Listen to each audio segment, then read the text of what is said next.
Welcome to వీటీ Prem. వాస్తవానికి ఉచితాలు ఉచితాలు అని అంటారు కానీ అవి సంక్షేమ పథకాలు అనాలి యాక్చువల్గా.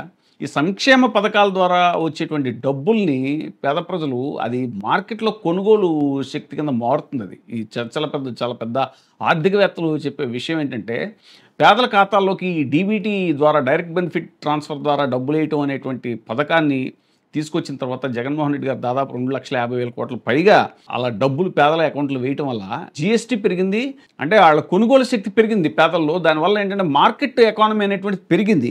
కూటమి ప్రభుత్వం వచ్చాక పథకాలన్నీ కూడా గత 1 ఇయర్గా పథకాలన్నీ కూడా సూపర్ 6 అని చెప్పినా డబల్ ఇస్తామని చెప్పినా అన్నీ ఆపేయటం వల్ల మార్కెట్లో ఎకానమీ తగ్గిపోయింది. చాలా చిన్న వ్యాపారస్తులు కూడా ఇదే మొత్తుకుంటున్నారు, అమ్మకాలు జరగట్లేదు సరిగ్గా అని. కారణం ఏంటంటే ఇదే, పేద ప్రజల దిగువ మధ్య తరగతి ప్రజల అకౌంట్లో చేతిలో డబ్బులు లేకపోవడం వల్ల మార్కెట్ డౌన్ అయిపోతుంది. ఇప్పుడు తాజాగా ఏంటంటే సర్కారు ఏర్పాటు నుంచి తిరోగమనంలోనే రాష్ట్ర ఆర్థిక వ్యవస్థ ఉంది. అమ్మకం పన్ను, పన్నేతర ఆదాయం తగ్గుతోంది తప్ప పెరగడం లేదు.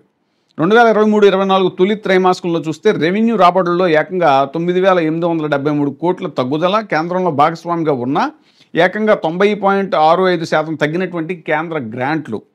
2023-24 తొలి త్రైమాసికంతో పోలిస్తే 14,234 కోట్లు తగ్గినటువంటి కేంద్రం గ్రాంట్లు. ఇక 2023-24 తొలి త్రైమాసికంలో పోలిస్తే సామాజిక రంగ వ్యయం 7,485 కోట్లు తగ్గుదల. ఈ ఆర్థిక ఏడాది తొలి త్రైమాసిక బడ్జెట్ గణాంకాలని కాగ్ వెల్లడించింది. దాంట్లోనే ఈ విషయాలన్నీ తెలిసాయి.